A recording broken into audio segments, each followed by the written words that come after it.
we're talking about the side of boxing that no one wants to see or hear about. It appears Ryan Garcia has gone from genius to cheat in a week. But, of course, he protests his innocence. He says, no, this is all fake news. Overnight, it was reported Garcia, who beat Devin Haney, tested positive for the performance-enhancing substance Osterine the day before and the day of his win over Devin Haney last month. As always in boxing, and this seems to be the crazy aspect of it, the urine samples were collected prior to the fight, but the results weren't known until after the fight. What on earth is the sense in that? But the question I was putting out this morning, and we'll talk boxing at 12, do you still trust the sport that many of you love?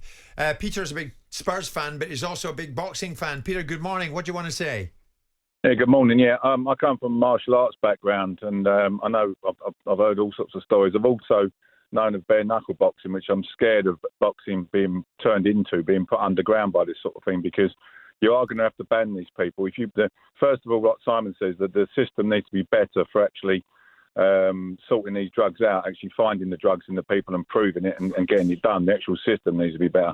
But the bottom line is regarding boxers, they need to ban people from the sports for life. Same with any sport. I mean, there's a snooker player recently played in the Snooker World Championships, and he was playing games with a gambling lot. If you commit a crime in the sport, you should be banned from it. End of. It should be like that. But they need to come down on these people because we're too soft, and they keep going about, they've got a right to earn money. Well, get up and get a broom then if you need to earn money. Not cheap. Peter, what a good call. Thank you so much for that. The thing that comes over to me, Simon, is there's a genuine love amongst many people of the sport. Yeah. And they respect the fighters, but that respect goes like that as soon as they hear of instances like this. To me, it's the most noble of sports, and those that are in it, that step into the ring, should be respected because they do something rather remarkable, in my view, which is why I hold them in the greatest of affections and the greatest of admiration. But when you've got this situation where advantages are created and people look at it from a risk profile and say, well, I'll take the risk because the consequences are I get a 2-year ban, or something resembling that, but I get paid a fortune and I can advance myself. It is about the continuity. I don't think the boxing authorities cover themselves in glory at times. I think that's difficult because you've got so many different commissions, so many different sanctioning bodies, so many different drug testing agencies, and it's difficult to get continuity, so it makes it more difficult. The testing regime, people will say, well, why don't you test on the same day? I think it's more complex than that.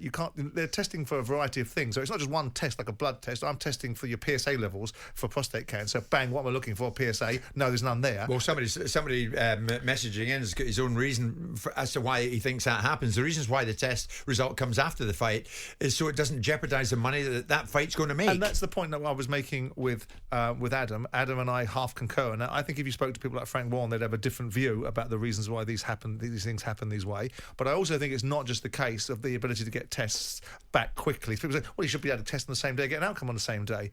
It's not quite as simple as that because the testing regime is more complex. They're testing for a variety of different things, just not one particular substance. But there's Dan saying VADA tests cost 30 grand. Now, you think that's accurate? No, I think 30 that's right. grand. So as Dan says, if I paid that to be tested, I want the result of my test in minutes. What you may want and what scientific intelligence can provide you may be two different things. I would imagine the same thing applies for XYZ promoter or XYZ fighter. They don't pay $30,000 dollars or pounds or whatever it is to sit there waiting for the results. They're quite happy to have the results back as quickly as the laboratory can get them to them. Yeah. So with that in mind, it's not the sport saying to the laboratory, I'm going to send the samples on a slow boat.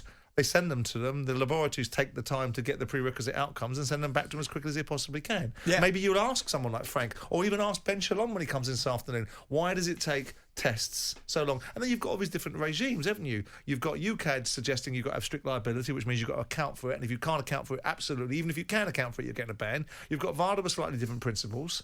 You've got arguments. You've got Conor Benn in this country being argued about by his promoter to suggest that he should be defended from the accusations that are made against him. You've got other fighters that are now fighting, and I'm sorry that for those that are listening, some of those fighters are the greatest fighters around right now that have failed drug testing regimes, that have been swept under the carpet, got a little sanction and got on with it. Yeah, and that's the reasons why people go, well, risk reward. You're right. Risk reward.